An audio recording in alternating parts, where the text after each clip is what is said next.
সদায় এই 10জন মানুহৰ পৰা দূৰত্ব বজাই ৰাখি চলিবলৈ চেষ্টা কৰিবা। নাম্বাৰ 1, যি ব্যক্তিয়ে সদায় নিজকে সৰ্বসৰ্বা বুলি গণ্য কৰে। নাম্বাৰ 2, যি সকলো সময়তে তোমাক ক্ষতি কৰিব বিচাৰে। নাম্বাৰ 3, যি ব্যক্তিয়ে নাজানি তৰ্ক কৰে আৰু পাৰ্গত বুলি ফিতাহী মাৰে। নাম্বাৰ 4, যিজনে উপকাৰিতাৰ উপকাৰ স্বীকাৰ নকৰে।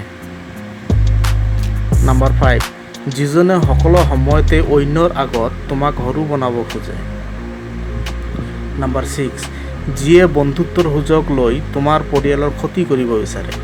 নাম্বাৰ 7, যিজনে তোমাৰ কষ্টৰ মূল্য দিব নোখোজে। নাম্বাৰ 8, যিয়ে গৰীবৰ পৰা হঠাৎ ধনী হৈ অহংকাৰী হৈ উঠে। নাম্বাৰ 9, যিয়ে তোমাৰ বিশ্বাসৰ মৰ্যাদা নিদিয়ে। নাম্বাৰ 10, অত্যাধিক চতুৰ মানুহৰ পৰা সদায় দূৰত থাকিবা।